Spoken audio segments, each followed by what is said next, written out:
is up? What is up? What is up, ghouls and gals? It is Matt from the Punk Rock Horror Podcast.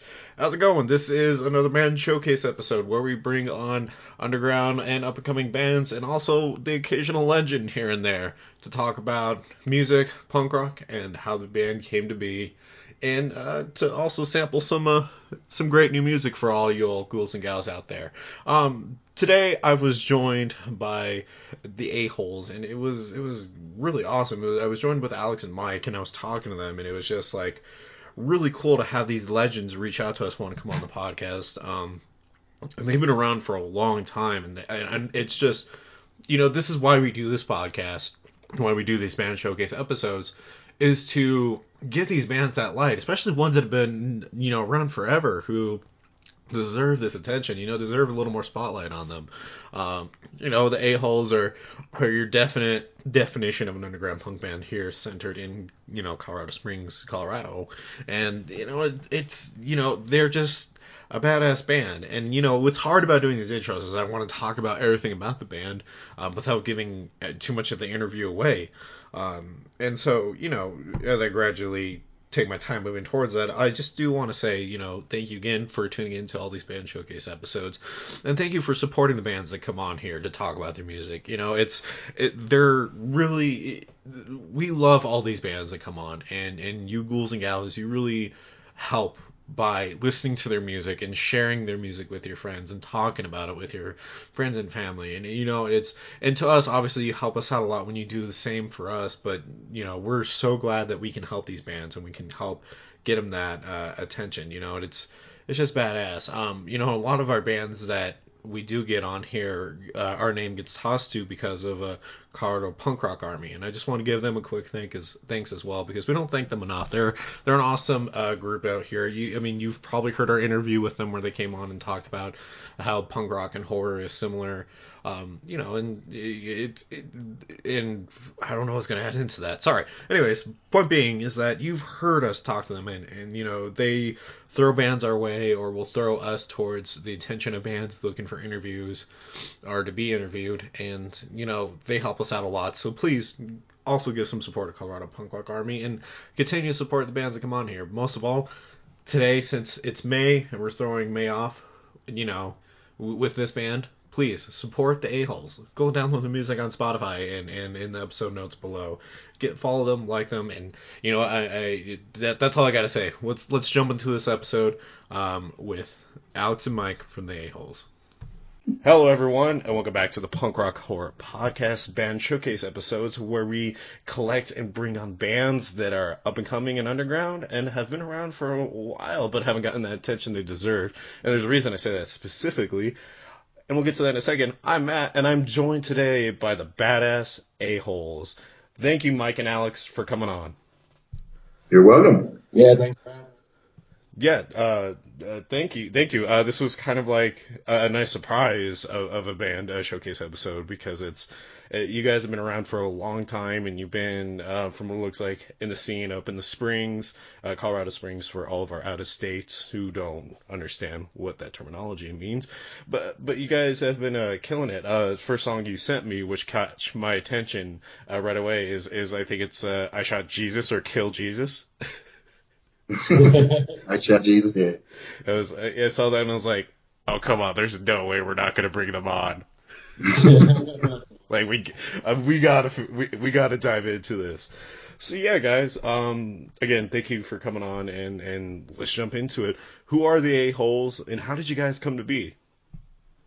Well, I guess we came to be a long time ago. Me and my brother Jimmy started writing songs without, it was just me and him. We had no band at the time. We started writing songs, and we came up with a name just dorking around and trying to think of band names, and that one was the least stupid, I guess. You know what? And it's perfect because it's very eye catching. I mean it makes me think of like Circle Jerks and that aspect of the a-holes. I mean, who they're gonna have great mosh pit songs that we got to listen to. Let's see who they offend, and that's what sticks out to me, and that's a great thing because if you're offending people, then you're getting them to think about something usually. Would you agree with that statement? And is that usually the direction you guys go with your music? It does kind of shake out that way a lot. Yeah. Well, yeah, it's saying we're kind of an equal opportunity offender. We're not, there's no specific group we're trying to offend, whoever gets offended. And I don't know if we're so much trying to make people think as trying to make people think, what?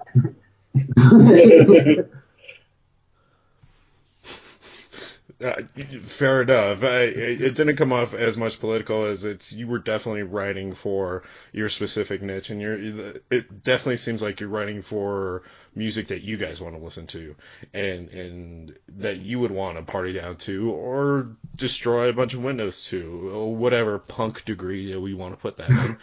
And you guys have been around for a long time too. It feels like you're kind of like a well-kept secret.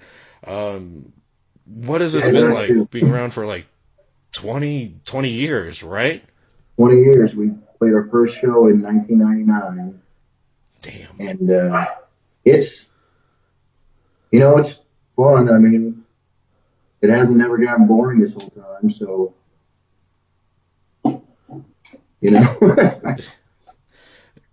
So, I mean, and the reason that's just really amazing though is that normal bands that we bring on here are usually going on maybe 10 years or brand new and just starting or somewhere in the middle. But 20 years, how have you guys stayed so tight and stayed so cool for that long? That might be a very kind of weird question to ask, but in the punk scene, it is a definite more of a chaotic environment, I should say. It is. I think we just stayed together because, it's, I don't know. I think it helps that two of them are siblings, so they're kind of been forced to make music with each other.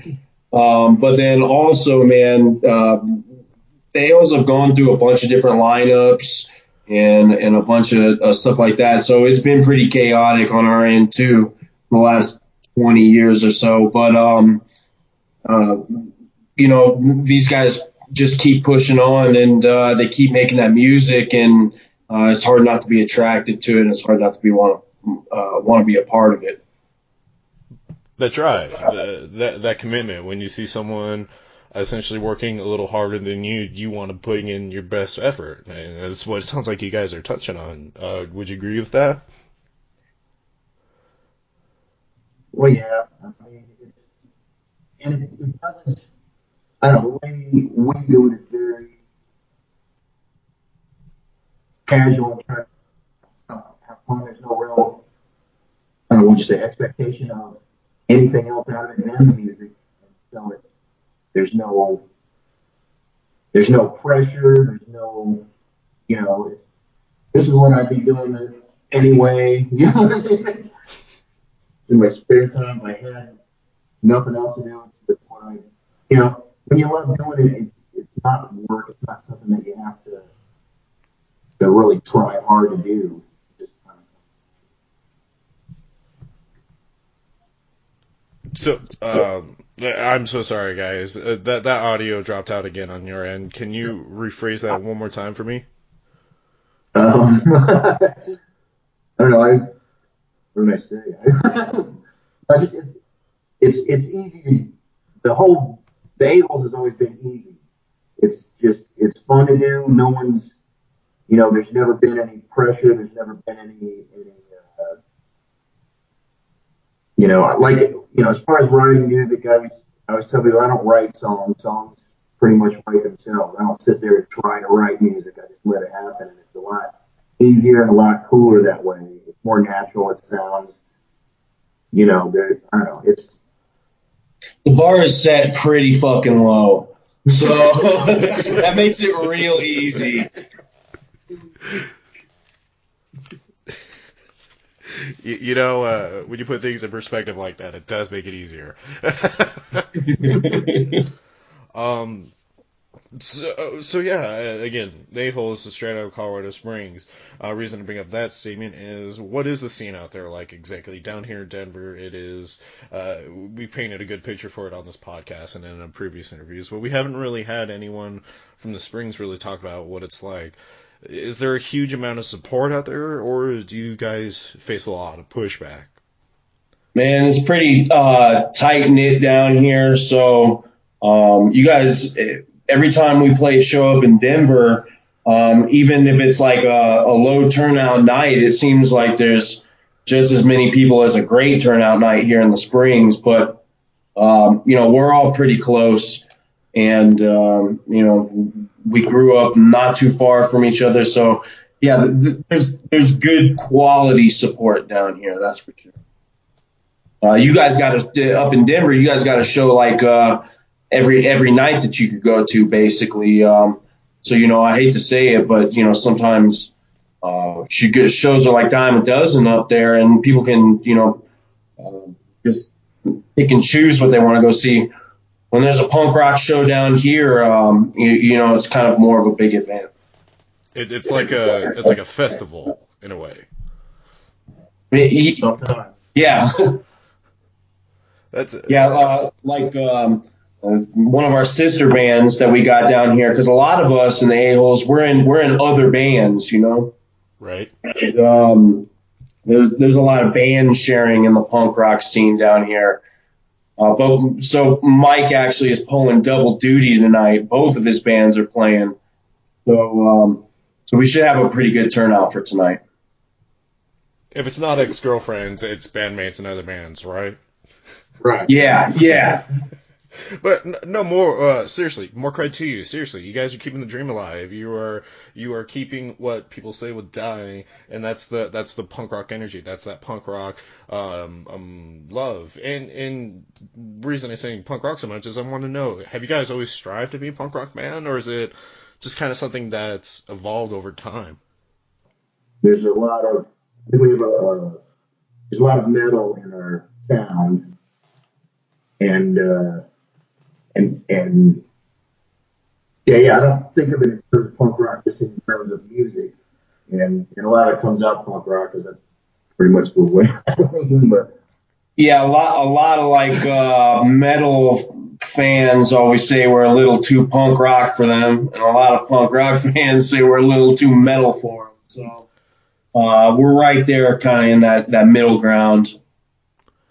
Well, and what's so interesting about listening to your sound is that you can definitely hear that influence of thrash bands and thrash metal. I mean, I can't not listen to you guys and not think of like Anthrax or Slayer or Sod, and those are just like three bands that really stand out to me. And you guys hit it really hard, and it's enjoyable because it brings us. Well, I shouldn't say us. I should say me. It brings me back to that time when I picked up my first Slayer album, and it was thinking how fast these guys are playing and how heavy they're being. And when I listened to the A-holes, I was getting that same feeling, but it was like the singing was punk rock, but all the instrumentals were like thrash, and it was nice. It was badass, and I think you guys have perfected your sound. I think you know where you're at. And the fact that you're bridging a gap between two genres of punk and metalheads who have creative criticisms on both ends of the spectrums, like, more power to you. Seriously, straight on and straight up. Well, and you guys, again, adding on another compliment is that, there is such like a brotherly, sisterly bond between the genres of metal and punk that it really hits its peak with the thrash genre. And again, you guys have learned to master that. You guys have learned to just adapt that to your style and perfect it. And it's inspiring. It really is. thanks. Nice, man. We like to hear that. We do have a lot of that old school influence, DRI and, you said Anthrax, Slayer, all that stuff. And it's funny because on the new album, we got this song, Now I'm Dead. And after we recorded it, I looked over at Mike and I said, man, this song sounds like it was, from the 80s. And he said, I wrote it in the 80s. So you can definitely hear that old school sound. And I appreciate you saying that. Yeah, well, now I'm excited to hear it because, personal opinion, thrash got perfected in the 80s, so excitement achieved. But let's talk about your latest album that came out. Second Coming came out, looks like, last year, correct? We're right at the beginning of this year. I think we dropped it in January. Okay. Yeah, it looked like it was either late last year or early this year. Thank you for clarifying that for me. I couldn't tell for sure. But anyways, Second Coming came out early this year. What was that like writing this record, and is there been an inspiration behind it? And there was no set plan on a direction for an album, or just choosing which songs you wanted to do and record on. We got 2 songs on the album that specifically mention shit, so I think it might be a concept album. Bringing in a little, what is that, gore grind influence into it now. About that. If you guys ever make a song about putting shit through a grinder, just give us a shout out, please. Yeah. So to answer your question, there was no clear cut path, but we made one. Touch a bit more on the album. So you sent us 2 songs called I Shot Jesus and Now I'm Dead. And both these songs are on the album. What's the message behind both of them, or the inspiration for it? Was it purely to offend people, or is there more of a deep value with each song? Well, if you're looking for depth in the a-holes, you're overthinking things. But there's Now I'm Dead is just a song that I wrote when I was in high school, and we used to play it a lot when we first started, and then after a while, and so we decided to bring it back and put it on this album.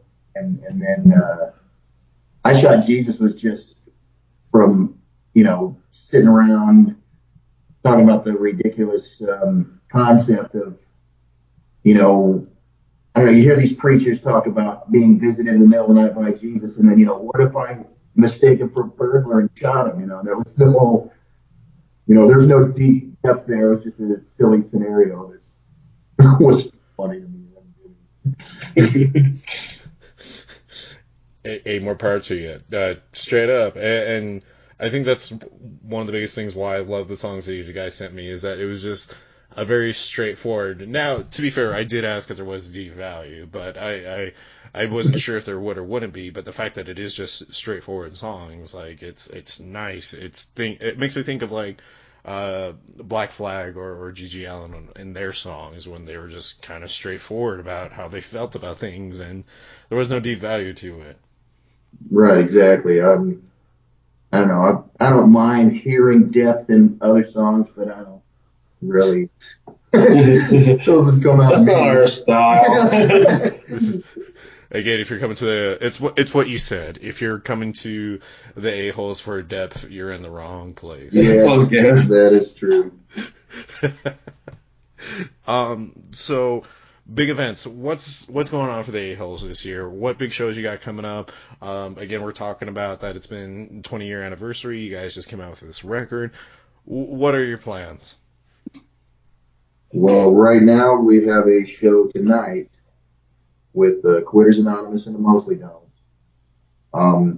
After that, I don't know. I think we want to play more, out of town, out of state in the coming, year. Yeah, we're just starting to play a little bit more up north in your guys' neck of the woods. So you guys can help us out with some shows up there. But aside from that, I think we're trying to do a small tour maybe this summer, or get out of state here pretty soon. Right on. Let's get you guys out of state. I mean, ghouls and gals, if you're listening to this band showcase episode and you've been listening to us talk, get the a-holes to your state. Come on. I'm looking at you, Texas. I'm looking at you, Illinois. Let's go. Hook us up with the gig.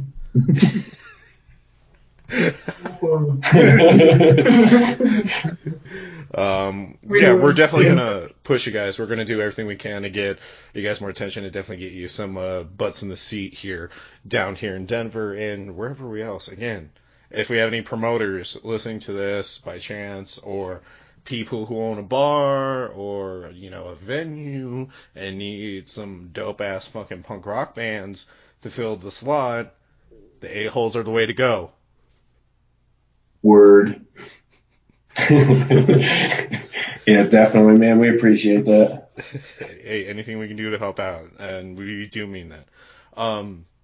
So one thing I want to touch on is, because I know we're running a little bit late, I want to get you guys out. I got to get out and take care of some stuff for the podcast as well. Is I want to know, what are some crazy ass stories that you guys have seen or witnessed at a show that you've played or went to? Well, man. My brother, he's a singer of the A-Holes. He was like, okay, we're not going to let this guy mess with us. So when we were playing, he, of course, got up there and punched my brother in the face, which I totally missed. I didn't see that. And I just turned around and saw this guy standing next to my brother while we're in the middle of the song. And then my bass player, Stacy Brown at the time, he pulled off his bass and just nailed this guy with it. I didn't see him hit Jimmy, so I was like, why did he do that? And then turned into a big, massive brawl. People in the audience, everybody was just up pummeling this guy. And so I took the opportunity to go up to the mic and, where are the a-holes, to use the free publicity. But it was very, from my perspective, it was weird because I thought everybody I didn't see him hit Jimmy, so I thought we just attacked this guy for no reason. Yo, and then like one time we played this fucking show in South Park or Fairplay man, okay, first of all, you think, like there's not going to be a lot of people out there for a rock band out in South Park, Colorado, but dude, it was fucking badass. There was a midget stripping in the pit. People's pants were falling off in the pit. I may or may not have started like a little brawl by quoting the South Park show. And then sure enough, man, the cops got called and everything. They put me in the back of the cop car. And he asked me, he's like, are you part of the band? I'm like, yeah. He's like, you guys can come down here anytime you want. I used to go to Iron Maiden shows, and there were brawls all the time, and he just let us go, man. Wow. Dude. South Park, Colorado. Good times. We want to get back. We want to get back up there. Oh man, that's wow. I honestly don't know what to pick as a favorite story. If it's not a bass being used as a weapon, it's total debauchery within the crowd. Like, one thing is guaranteed: if it's a show that the a-holes are playing, it's going to be a fantastic show. Definitely, man. We aim to please. Yeah, I wish you would have opened the show with just be like, after beating the guy up, just hitting him, just be like, we're the a-holes and we're here to fuck you up. Literally. Well, hey, yeah, you know what, man? We're about to go on stage here in a couple hours, so that's probably how we'll open that show up. Just be like, shout out to Matt from Punk Rock Horror Podcast. You got it, man. All right, guys. Let's go ahead and get you out. Where can everyone follow you guys? Where do you want all the ghouls and gals to listen to your music and to support you? Hey, you guys can go check us out on, of course, we got the Facebook and the SoundCloud and stuff. But really, if you want to help us out, stream our stuff off Spotify, Amazon Music, iTunes, any of that stuff. You guys can find us. Just check out the A-Holes. We're going to have all those links in this episode notes below if you're listening to us on iTunes or Spotify, in the description if you're listening to us on YouTube. Thank you again, Alex and Mike, for coming on this Band Showcase episode. This has been fun, especially been able to talk to another Colorado punk band. Thanks. Definitely, man. Thanks for having us. Of course. Thank you. And with that being said, podcast's over. Bye. Later. Bye. There you have it. That was the interview with Alex and Mike from the A-Holes. Now, because I gave you such a long intro before the interview, I figured I'd just make this outro a little quick and just say thank you again for tuning in. Please support the A-Holes on all their social media accounts, download their music, and yeah, let's jump into their songs. I Shot Jesus, and Now I'm Dead.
All he had to say was, let there be light. It's his own fault. It serves him right.